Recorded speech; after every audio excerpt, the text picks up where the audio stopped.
companheiro. Então, esse espírito meu de equipe sempre existiu dentro de mim. E ainda mais minha posição, que era volante. Então, o volante tem que correr para todo mundo dentro de campo. Então, nunca parava dentro de campo. Então, eu soube pegar esse instinto de volante, de ajudar realmente, não importa o quanto eu vou correr, não importa se eu vou ter que trabalhar mais que o meu amigo em campo, não importa se eu vou ter que bater minha meta bem acima da meta do meu companheiro para poder justificar o resultado da minha empresa ou do meu time, para o meu time ganhar. Então, foi assim que eu comecei a adotar e ter sucesso no mundo corporativo. No futebol, você não pode estar olhando dentro de campo se o seu colega está correndo mais ou menos que você. Você tem que correr para o time ganhar, porque quando ganha, ganha todo mundo, não é o time. Nenhum atleta é lembrado quando o time perde. Nenhum colaborador vai ser lembrado quando a empresa está mal. Mas quando o time está bem, quando o time está nas finais, é campeão, é lembrado todo mundo. Então, esse espírito de fazer pelo outro foi que eu levei para dentro do mundo corporativo e obtive muito sucesso. E esse fazer pelo outro não é só quando as coisas estão bem. É justamente nesse momento difícil que a gente está fazendo que a gente precisa se doar mais. Eu sempre falo assim, sem religiões nem nada, eu pergunto, o que você tem feito a mais para Deus para pedir algo a mais dele? A gente sempre pede a Deus, Deus me faz isso, mas o que a gente tem dado a mais da gente? A mesma coisa no mundo corporativo, a mesma coisa dentro do esporte. O que você tem dado a mais do que o normal das outras pessoas para querer alcançar algo a mais? Entendeu? Uma frase que eu criei é, você quer alcançar o que poucos alcançam, faça o que poucos fazem.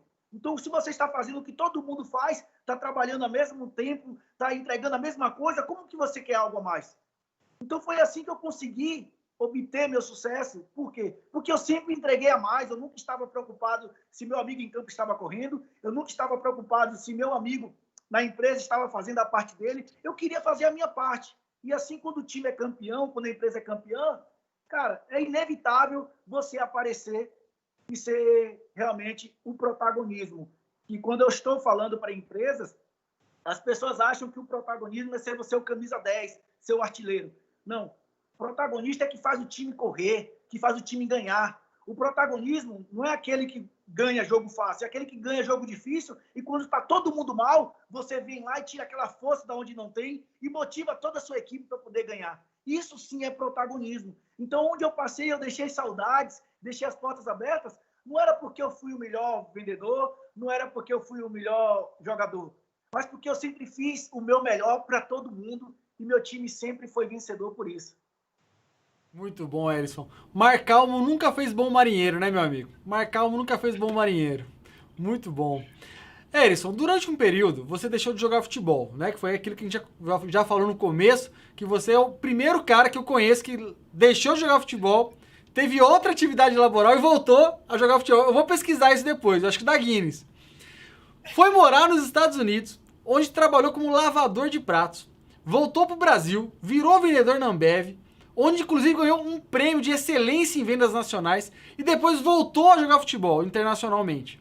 Nos conte um pouco dessa história, mas eu gostaria que você falasse um pouco, a gente já falou um pouco dessa idas e vindas do futebol, mas dessa experiência nos Estados Unidos, porque em tese você, jogador de futebol profissional, a gente sabe que jogador de futebol está sempre naquela probabilidade, né, de ser reconhecido, de despontar profissionalmente. De repente larga tudo e vai lá lavar prato nos Estados Unidos. Conta como é que foi isso. E depois volta e vira um vendedor numa empresa que eu estagiei na minha época de faculdade na Ambev, há muitos anos atrás. E sei como é que é o clima lá. A galera lá joga duro mesmo. Então, eu fui para o México, né? Fiquei durante 3 anos no México. Estava jogando segunda divisão e cortou os estrangeiros. E nisso eu tinha comprado meu primeiro apartamento aqui no Brasil e ia acabar perdendo porque não ia ter condições de pagar.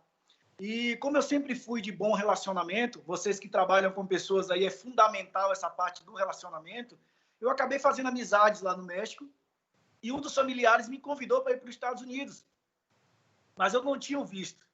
E aí eu fui para Tijuana, né, onde eles iam me pegar para levar para Santana, na Califórnia, e acabou acontecendo um desencontro e os coiotes, que, para quem não sabe, são as pessoas que levam as pessoas para os Estados Unidos ilegal, acabou me pegando, já tinha levado minha mala. Eu acabei indo para os Estados Unidos, pelo deserto. Foram 45 horas andando pelo deserto, arrisquei minha própria vida. Só isso aí dá um livro, dá um filme, passando por dentro de fazendas, de rios, cachorro latindo. E deu vontade de desistir, foi a primeira vez que deu vontade realmente de desistir por causa do perigo que eu estava passando ali. Mas muito mais do que ser um atleta, quando eu saí de casa eu tinha um propósito, eu queria me tornar um atleta, mas se eu não fosse um atleta, que eu queria me tornar um homem, ser uma pessoa vencedora, e eu estava disposto a fazer o sacrifício que fosse para todas as dificuldades que eu tive na minha infância, tudo que eu não tive, um dia eu poder dar para os meus filhos. Então, eu sempre falo para as pessoas que muito mais importante do que você alcançar algo é você fazer com que seu filho alcance. Então, se você que está me ouvindo agora não alcançou, não teve nada, não se frustre por isso. Trabalhe, faça o que for possível, dê o seu melhor e dê isso para o seu filho, que você vai se sentir realizado tão quanto você tivesse alcançado isso. Então, eu nunca tive medo por isso. Eu carregava algo, todas as dificuldades que eu tive na minha infância, eu não queria que meus filhos passassem um dia. Então, eu fui para os Estados Unidos, fiquei 10 meses lá. Graças a Deus, consegui chegar. Fiquei 10 meses lavando o prato lá. E depois voltei para o Brasil em 2004, né? 2004. E meu primeiro emprego foi fazendo pesquisa eleitoral. Olha só, nas ruas fazendo pesquisa eleitoral. Fui vendedor de calçados até ter a oportunidade de entrar na Ambev. Essa parte é muito bacana da minha entrevista na Ambev, que eu vou falar para vocês refletirem sobre isso que aconteceu. Na minha entrevista, o gerente me perguntou: Erisson, qual que é o teu currículo para você entrar numa multinacional, uma das maiores do mundo? E eu falei, fui vendedor de salgados, fui jogador de futebol, pesquisador eleitoral e agora estava trabalhando de vendedor de calçados. E ele me perguntou, você acha que isso é um currículo para poder entrar numa multinacional? E eu falei para ele bem assim, não, realmente, não é um currículo, mas eu posso te falar que eu tenho um diferencial. E ele me perguntou, qual que é seu diferencial? Eu nunca desperdicei uma oportunidade. Todas as oportunidades que eu tive na vida, eu aproveitei e fiz o meu melhor. E ele virou para mim e falou, Erisson, eu nunca contratei alguém com um currículo desse, mas também eu nunca contratei ninguém com a coragem e uma verdade tão verdadeira igual a tua. Eu vou te dar uma oportunidade. Então, o que é que eu falo, Everett? Quando a gente está precisando do emprego, quando a gente está passando uma dificuldade, a gente promete rios e fundos que a gente precisa de um emprego, que a gente vai dar o nosso melhor, que a gente vai fazer o possível para que aquilo seja o primeiro passo para os nossos sonhos. E depois que a gente alcança isso, a gente acaba desistindo. A gente acaba esquecendo todas as promessas que a gente fez para a gente mesmo. Então, eu sempre tive essa questão da gratidão, que é algo muito importante.